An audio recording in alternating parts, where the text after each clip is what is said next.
A smile feels like one of the simplest, most positive things a human face can do, pure warmth, pure friendliness, nothing complicated hiding underneath it at all. But researchers studying primate behavior have traced the origins of this exact expression back to something considerably less warm and fuzzy, a signal originally used, quite literally, to avoid getting attacked by someone stronger than you. Across many primate species, researchers have documented something called the silent bared teeth display, a facial expression where an individual pulls back their lips to expose their teeth without making any accompanying threatening sound or aggressive movement toward the other individual. This isn't the same as an aggressive threat display, which typically involves an open mouth, direct sustained eye contact, and clear physical signs of imminent attack directed at a rival. The silent bared teeth version shows up specifically in a very different context: submission, appeasement, and de-escalating tense social situations before they have any chance to turn violent.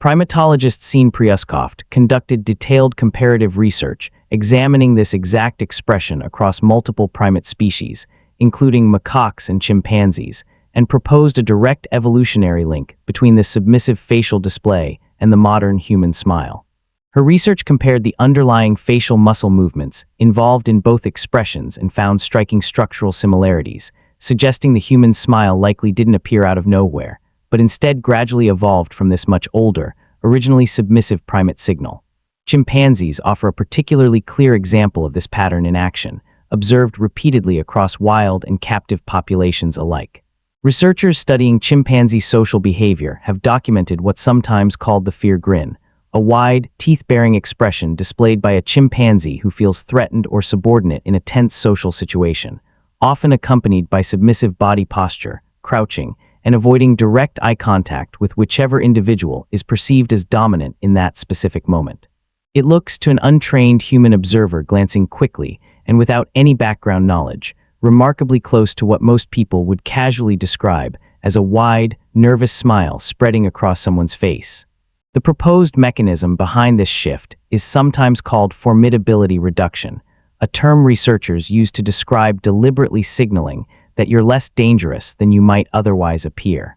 In a social hierarchy where physical conflict carries real risk for everyone involved, injury, exhaustion, or worse, a clear, unmistakable signal meaning "I am not a threat to you, please don't attack me," has genuine survival value for whoever sends it, especially when facing a larger or more dominant individual. Over evolutionary time, a signal that reliably reduced aggression and diffused tense confrontations could plausibly generalize beyond pure submission into something considerably broader, a general-purpose social signal indicating harmlessness, friendliness, or a genuine desire to cooperate rather than compete for status or resources. This isn't purely theoretical reconstruction either, built entirely from guesswork about ancient behavior nobody actually witnessed.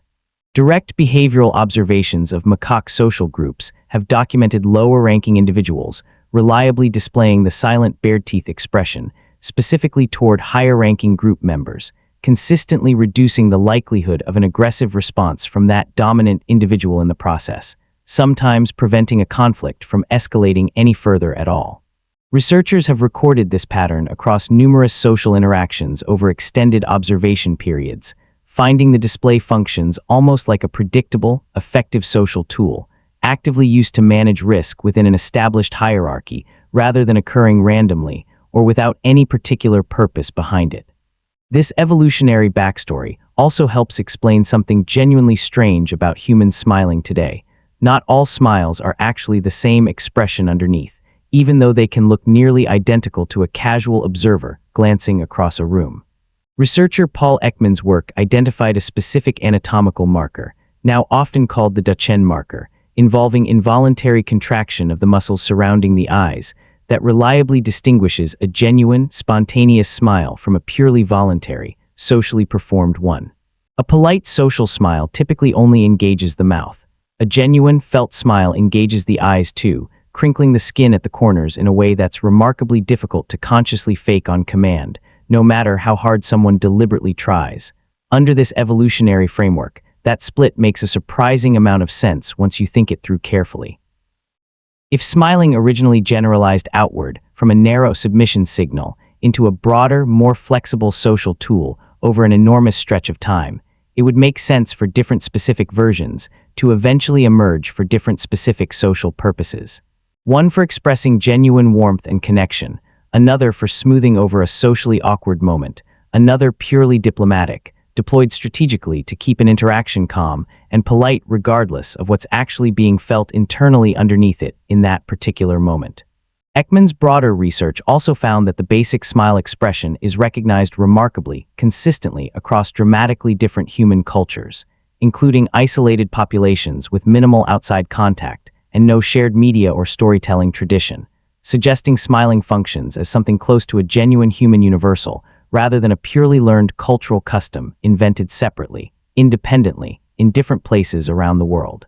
That said, real cultural variation clearly exists too, in exactly when smiling is considered socially appropriate, how frequently people smile in everyday public interactions with strangers, and precisely what a given smile is generally understood to communicate in that specific cultural context and social setting.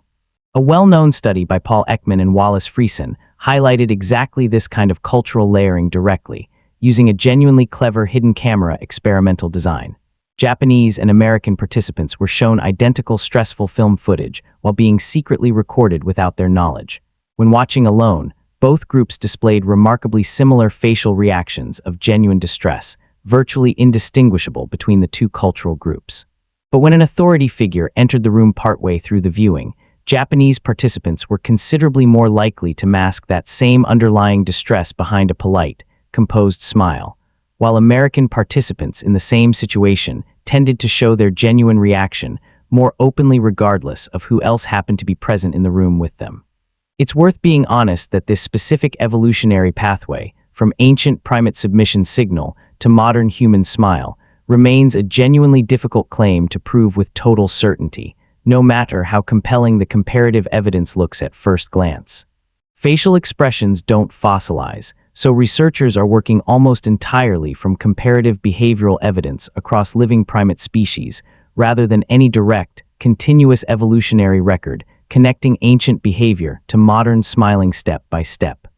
Other researchers have proposed complementary or partially competing explanations involving different social pressures entirely, including theories centered more directly on parent-infant bonding rather than hierarchy management. And the full picture likely involves multiple overlapping evolutionary influences layered on top of each other, rather than one single, complete, tidy explanation covering the entire story from start to finish. Understood this way, a smile still quietly carries some of that same original duality it apparently started with, genuine warmth on one hand and calculated social diplomacy on the other, often blended together so seamlessly that even the person doing the smiling couldn't easily tell you which one is actually driving it in any given moment, let alone explain it clearly to someone else watching. The next time you catch yourself smiling politely through an awkward conversation, or notice someone else doing the exact same thing back at you across the room, there's a real chance you're both quietly running a version of an extremely old social strategy, one that likely predates language, tools, and possibly even the earliest members of our own species by a considerable, almost unimaginable stretch of evolutionary time. One of the warmest expressions a human face can make may have started out as a careful, calculated way of staying safe around someone stronger and more dangerous than you. That's exactly the kind of hidden thread this channel exists to dig up. If you want more of these, subscribe, and I'll see you in the next one.